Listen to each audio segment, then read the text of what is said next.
This call is now being recorded. Assalamualaikum warahmatullahi wabarakatuh. Kami dari kelompok 3 Teknik Kimia B akan mempresentasikan modul kelarutan sebagai fungsi suhu. Perkenalkan, nama saya Dianoviana, NIM 16. Saya Desidena, NIM 17. Saya Devi Oktasari, NIM 18. Saya Dian Pratiwi, NIM 19. Berikut merupakan konten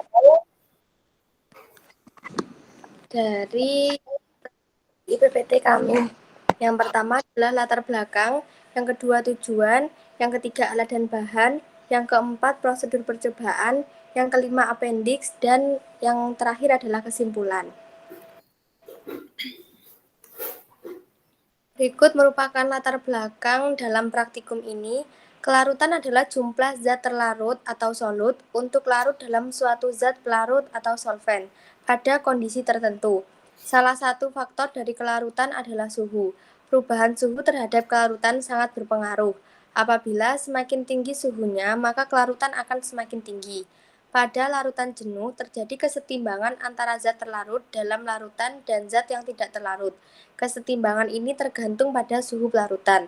Panas pelarutan disebut sebagai perubahan entalpi yang terjadi bila dua zat atau lebih dalam keadaan standar dicampur pada tekanan dan temperatur tetap untuk membuat larutan. Tujuan dari praktikum ini adalah untuk mengetahui kelarutan dan pengaruh suhu terhadap kelarutan.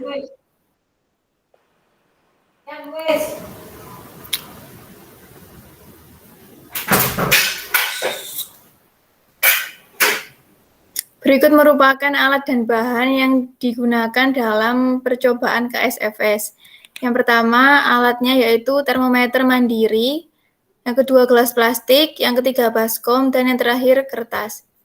Kemudian bahan yang digunakan yaitu asam cuka, baking soda, buah naga merah, air bersih, air es, dan air dingin.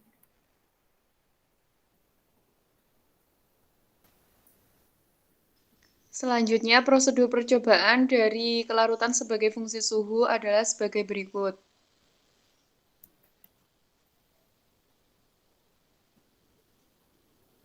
Prosedur yang pertama yaitu pembuatan larutan asam asetat. Yang kedua yaitu mengetahui kelarutan baking soda menggunakan air es plus air bersih.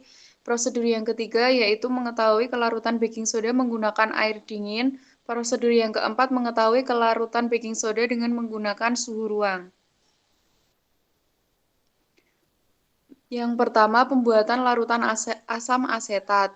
Pertama kali dilakukan menyiapkan air sebanyak 120 ml dalam gelas plastik dan menambahkan 40 ml cuka dan menghomogenkannya. Yang kedua, mengambil 10 ml larutan asam asetat yang sudah dibuat dan dimasukkan dalam gelas plastik yang berbeda. Yang ketiga, menambahkan 4 tetes indikator buah naga yang sudah dihaluskan dan mengamati perubahannya. Dan yang terakhir, menitrasi dengan baking soda hingga gelembungnya hilang dan warnanya berubah menjadi merah muda.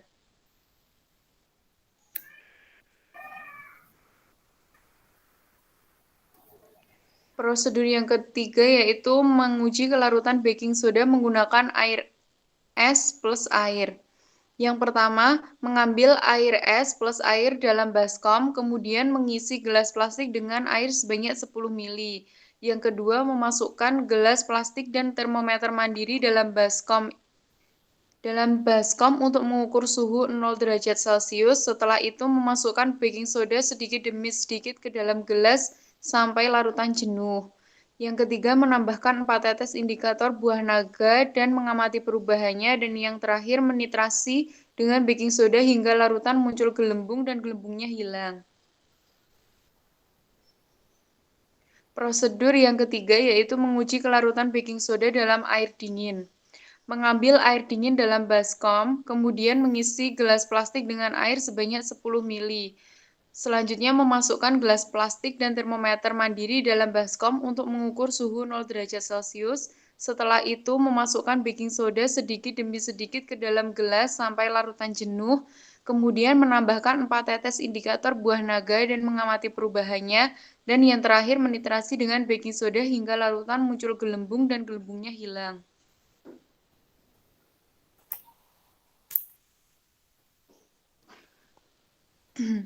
Prosedur yang terakhir yaitu menguji kelarutan baking soda dalam suhu ruang. Langkah yang pertama yaitu mengisi gelas plastik dengan air sebanyak 10 ml, kemudian memasukkan baking soda sedikit demi sedikit ke dalam gelas sampai larutan jenuh, kemudian menambahkan 4 tetes indikator buah naga dan mengamati perubahannya, dan yang terakhir menitrasi dengan baking soda hingga larutan muncul gelembung dan gelembungnya hilang. Berikutnya yaitu didapatkan appendix dan grafik dari praktikum KSFS. Pada percobaan pertama pembuatan larutan asam asetat dihasilkan molaritas asam cuka sebesar 0,82 mol per liter. Pada percobaan kedua kelarutan, perhitungan pertama dihasilkan molaritas baking soda pada variabel S plus air sebesar 5,576 mol per liter, pada air dingin 5,822 mol per liter, dan pada suhu ruang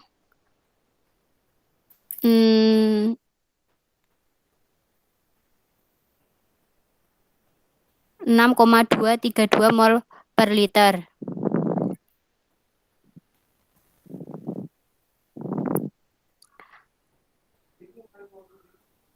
Pada perhitungan kedua dihasilkan massa baking soda pada variabel S plus air sebesar 46,8384, pada air dingin 48,9048, pada suhu ruang 52,3488.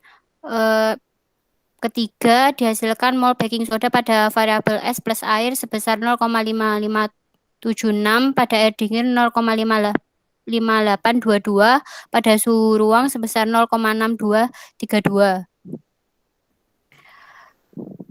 Ketiga, dihasilkan massa air pada variabel S plus air sebesar 0,00999941 gram, pada air dingin sebesar 0,00998405 gram, pada suhu ruang sebesar 0,00996512 gram. Kelima, dihasilkan kelarutan pada variabel S plus air sebesar 55,76 mol per liter, pada air dingin sebesar 58,22 mol per liter, pada suhu ruang sebesar 62,32 mol per liter. Keenam, dihasilkan perhitungan 1/T pada variabel S plus air sebesar 0,003584229 Kelvin, pada air dingin sebesar 0,0342468 Kelvin, pada suhu ruang sebesar 0,00333 Kelvin. Ketujuh, dihasilkan molaritas LNMS pada variabel S plus air sebesar 4,0211 mol per gram, pada air dingin 4,06582 mol per gram, pada suhu ruang 4,1357 mol per gram. Kemudian dibuat grafik hubungan LNMS dengan 1/T dan diperoleh persamaan Y MX plus C, yaitu Y sama dengan min 437,1 X plus 5,5811.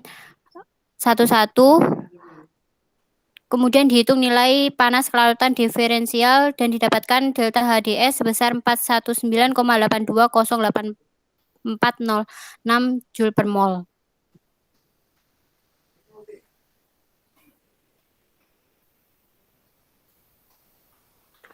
Berikut adalah grafik yang diperoleh dari hubungan antara LNMS dan 1/T.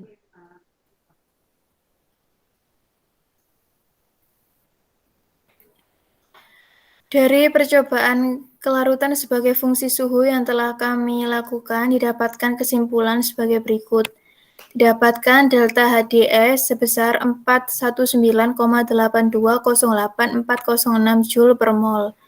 Yang kedua, dari hasil tersebut menunjukkan bahwa reaksi tersebut positif yang berarti bersifat endoterm atau menyerap panas, sehingga terjadi perpindahan panas dari lingkungan ke sistem. Yang ketiga, pada reaksi endoterm, semakin tinggi suhu maka akan semakin banyak zat yang terlarut. Kemudian yang terakhir, dapat disimpulkan bahwa pada kelarutan baking soda, semakin tinggi suhu maka konsentrasi dan kelarutan akan semakin bertambah.